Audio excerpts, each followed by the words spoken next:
Hello student, आज हम करेंगे आपके +2 के चैप्टर 5 जिसका नाम है कंटिन्यूटी एंड डिफरेंशियबिलिटी।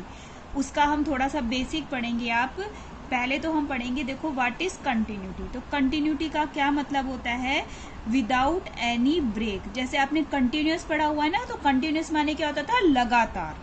ठीक है, कंटिन्यूअस माने होता था लगातार, लेकिन कंटिन्यूटी का मतलब होता है विदाउट एनी ब्रेक, यानी अखंड, जिसको हम तोड़ ना सके। जैसे एक ग्राफ के थ्रू समझते हैं। हमने जैसे दो ग्राफ बनाए, एक तो देखो ये वाला ग्राफ बनाया, ठीक है, और एक बनाया मैंने ये वाला ग्राफ। देखो इन दोनों में से आपको कोई डिफरेंस नजर आ रहा है? हाँ, नजर आता है। देखो इस वाले ग्राफ को बनाने में मुझे पेंसिल या पेन उठाने की जरूरत नहीं पड़ी, यानी विदाउट लिफ्टिंग पेन मैंने इस ग्राफ को बना दिया। लेकिन अगर मैं इस ग्राफ में जाना चाहूं तो देखो पहले मैंने यहां तक करा और फिर मुझे ये उठा के दूसरी बार जाना पड़ा। तो इसका मतलब क्या है? ये वाला तो मेरा कंटिन्यूस है। देखो यहाँ पर कहीं पर भी ब्रेक नहीं है, मैं फटाफट से बना सकती हूँ। लेकिन इसको बनाने के लिए मुझे पेन या पेंसिल उठाना, यानी कि lifting of pen is not required, यानी कंटिन्यूस होने के लिए हमें पेन को नहीं उठाना पड़ेगा। लेकिन अगर हमारा पेन उठ जाता है तो इसीलिए ये हमारा कौन सा ग्राफ हो जाता है बच्चों? डिसकंटिन्यूअस। उसको हम बोलते हैं डिसकंटिन्यूअस। लेकिन ये तो हमारा सिंपल लैंग्वेज में। हमारा जो एग्जाम में, अब हमारी जो बुक में डेफिनेशन है उसका क्या है, उसको देखते हैं हम। देखो, a function is said to be continuous. एक फंक्शन को हम कंटिन्यूस कब बोलते हैं? हमेशा हर एक का तो ग्राफ बना बना के नहीं दे सकते। कई बार हमारे पास ऐसे फंक्शन आ जाएंगे जिनका ग्राफ बनाना बहुत कॉम्प्लिकेटेड हो जाएगा।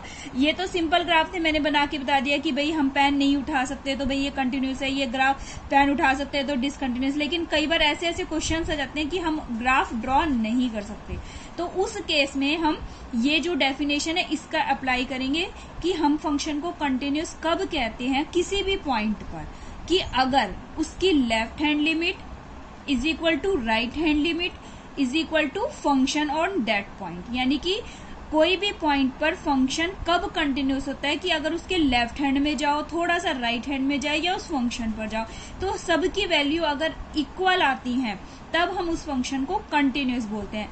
अच्छा, लिमिट के बारे में थोड़ा सा बता देती हूँ। हमने वैसे 11th में भी पढ़ा है। देखो व्हाट इज लिमिट। लिमिट क्या होती है? देखो जैसे अगर हम लिखते हैं x टेंड टू 3 या x टेंड टू 4, कुछ भी लिखते हैं, तो इसका मतलब ये बिल्कुल भी नहीं होता है कि x इक्वल टू 3 हो। x इक्वल टू 3 कभी भी नहीं होगा, लेकिन वेरी नियर अबाउट, यानी बहुत उसके पास होगा। इट मीन्स 3.001 भी हो सकता है, 3.001 भी हो सकता है, 2.99 भी हो सकता है, 2.999 भी हो सकता है। मीन्स जैसे अगर यहाँ 3 है तो जो x टेंड टू 3 है, इसका मीन्स ये यहाँ पर भी हो सकता है, बिल्कुल यहाँ पर भी हो सकता है, यहाँ पर भी हो सकता है, लेकिन यहाँ नहीं हो सकता। ठीक है, तो इसको तो हम लिमिट बोलते हैं। ये तो लिमिट के बारे में बताया मैंने तुम्हें।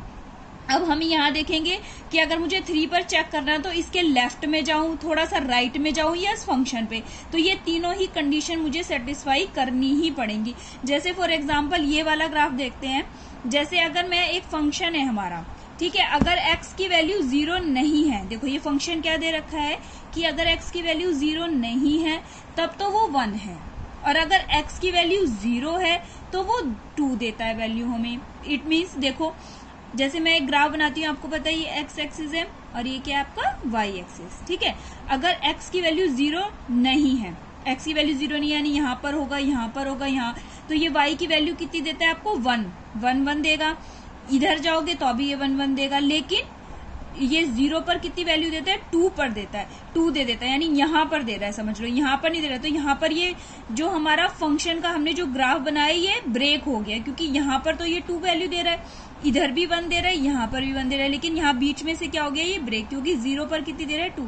तो ये भी फंक्शन हमारा कैसा हो जाएगा? डिसकंटिन्यूअस। तो इसलिए हमें लेफ्ट हैंड लिमिट भी देखनी है, राइट हैंड लिमिट भी देखनी है, और फंक्शन पर भी देखना है। तो हमने इससे 0 पे चेक किया, लेफ्ट हैंड लिमिट और राइट हैंड लिमिट तो देखो हमारी इक्वल आ रही है, लेकिन फंक्शन पर इक्वल नहीं आ रहा है। तो इस वजह से ये हमारा क्या हो जाएगा? एफ फंक्शन डिसकंटिन्यूअस हो जाएगा। ठीक है, तो इसका मतलब लेफ्ट हैंड, देखो यहाँ पर अगर हम ए के यहाँ पे थोड़ा सा माइनस का साइन यहाँ पर लगा देते हैं, छोटा सा माइनस का साइन, इसका मतलब क्या होता है? Left hand limit. अगर हमने कोई फंक्शन है ए पॉइंट पर चेक कर रहे हैं तो ए पर लेफ्ट हैंड लिमिट, या ए प्लस लगा दिया तो राइट हैंड लिमिट, और इज इक्वल टू में एफ ए, यानी कि ऑन दैट फंक्शन यानी ए पर। ठीक है, तो अगर इन तीनों में से कोई भी डेफिनेशन यानी कि left hand limit right hand limit equal हो लेकिन फंक्शन पे ना हो, या फिर लेफ्ट हैंड लिमिट और फंक्शन इक्वल हो राइट हैंड ना हो, तो ये हमारा क्या हो जाएगा, डिसकंटिन्यूअस। यानी ये function is said to be discontinuous if any of the condition of continuity is not satisfy. यानी इन तीनों कंडीशन को सेटिस्फाई होना जरूरी है, अगर एक भी नहीं होती तो वो फंक्शन हमारा डिसकंटिन्यूअस कहलाता है। ठीक है, अब देखो अलजेब्रा यानी प्लस और माइनस जो होते हैं, अलजेब्रा ऑफ कंटिन्यूअस फंक्शन, यानी कि अगर हमारे पास दो फंक्शन दे रखे हैं, एफ और जी दो फंक्शन है, दोनों ही कंटिन्यूअस फंक्शन है, तो हमारा इन दोनों को ऐड करो चाहे इन दोनों को सब्ट्रैक्ट करो। एफ और जी दोनों कंटिन्यूअस हैं, तो इन दोनों को ऐड करो चाहे इन दोनों को सब्ट्रैक्ट करो, तो ये भी क्या होगा, हमारा कंटिन्यूअस फंक्शन। ऐसी अगर इन दोनों की मैं मल्टीप्लाई करती हूँ तो भी ये कंटिन्यूअस होगा, और अगर इन दोनों को मैं डिवाइड करती हूँ तो भी ये क्या होगा, कंटिन्यूअस फंक्शन। एक कांस्टेंट फंक्शन भी क्या कहलाता है, हमारा कंटिन्यूअस फंक्शन। ठीक है, और लेकिन एफ अपॉन जी में ये ध्यान रखना है कि जो जी है हमारा नॉट इक्वल टू 0 होना चाहिए। अब एक कुछ चीजें हैं हमारी, कुछ टर्म्स होती हैं कि जिसमें हम ऑलवेज कह देते हैं कि ये कंटिन्यूअस फंक्शन है। देखो, जैसे अगर आपको कोई पॉलिनोमियल दी जाती है, every polynomial function is a continuous, तो उसमें हमें चेक करने की जरूरत नहीं होती है, लेकिन फिर भी हम क्वेश्चंस में करके दिखाएंगे आपको, तो लेकिन हम डायरेक्ट बोल देते हैं। ये आपको पता होना चाहिए कि एवरी पॉलिनोमियल फंक्शन कैसा होता है, हमेशा कॉन्टिन्यूस फंक्शन, चाहे वो 3 टर्म में हो, चाहे एक सिंगल टर्म हो, चाहे 2 में हो, अगर यहाँ पे 2 है तो भी ये सारे क्या है, हमारे कॉन्टिन्यूस फंक्शन है। जितने भी हमारे टिक्नोमेट्रिक फंक्शन होते हैं, साइन कॉस टेन, ये 6 होते हैं हमारे टिक्नोमेट्रिक फंक्शन, ये सारे क्या होते हैं, हमारे कॉन्टिन्यूअस फंक्शन। आइडेंटिटी फंक्शन भी कॉन्टिन्यूअस फंक्शन होता है। एवरी रेशनल फंक्शन भी क्या होता है, हमारा कॉन्टिन्यूअस, बट इट्स डोमेन में होता है। एवरी मॉडुलस फंक्शन, ये जो मॉडुलस फंक्शन होते हैं ये भी क्या होता है, हमारा कॉन्टिन्यूअस फंक्शन। एक्सपोनेंशियल फंक्शन भी क्या होता है, हमारा कॉन्टिन्यूअस फंक्शन होता है। और composition of 2 continuous function is also a continuous. Composition याद है, आपने 11th क्लास में पढ़ा था, चलो नहीं याद है तो मैं तुम्हें थोड़ा सा बताती हूँ। कंटिन्यूअस फंक्शन देखो क्या होता है, हमारा कॉम्पोजिशन फंक्शन क्या होता था, हम पढ़ते थे 11th क्लास में पढ़ा हमने, जैसे एक फंक्शन एफ एक्स दे दिया हमें एक्स स्क्वायर, ठीक है, और एक दूसरा फंक्शन जी एक्स क्या दे दिया हमें, मॉडुलस ऑफ एक्स दे दिया।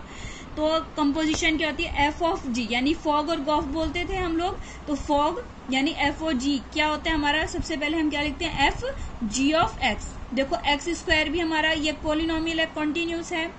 मॉडुलस ऑफ एक्स ये भी हमारा क्या है, कॉन्टिन्यूस, तो इट मीन्स ये भी हमारा कॉन्टिन्यूस होगा। देखो करते हैं, फॉग कैसे निकालते थे हम, एफ सबसे पहले क्या लिखते थे, जी एक्स लिखते थे।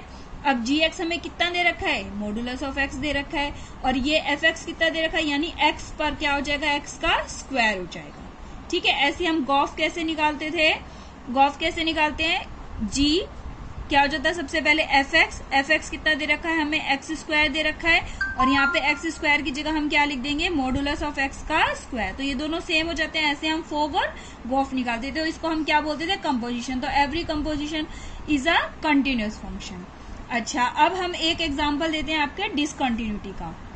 देखो अगर f x is equal to greatest integer आ जाए, अभी तक मैंने आपके कंटिन्यूअस के एग्जाम्पल बताए थे, लेकिन अगर हमारा क्या आ जाए, ग्रेटेस्ट इंटीजर, तो ये हमेशा क्या होता है, हमारा डिसकंटिन्यूअस फंक्शन। इसका ग्राफ भी आपको पता है, जैसे मैंने बता रखा है आपको, ग्रेटेस्ट इंटीजर में क्या आता है, अगर हमारा 2.3 आ जाए, 2.3 यहां से यहां पर कहीं आएगा 2.3, तो ये क्या आ जाएगी, इसकी वैल्यू हमेशा लेफ्ट में आती है, इसकी वैल्यू क्या आ जाएगी, 2 आ जाएगी। 2.99 पे आ जाए ग्रेटेस्ट फंक्शन, तो भी इसकी वैल्यू कितनी देगा, आपको 2 वैल्यू देगा। ठीक है, और अगर यहाँ पे 1.3 आ जाए तो ये क्या वैल्यू देगा, 1। अगर 1 आ जाएगी तो भी क्या वैल्यू देगा, आपकी 1 देता है। तो इस वजह से क्या होता है, हमारा लेफ्ट हैंड पे कुछ और वैल्यू आ जाती है, राइट हैंड पे कुछ और वैल्यू आ जाती है, तो इसीलिए हमेशा कैसा होता है हमारा डिसकंटिन्यूअस फंक्शन।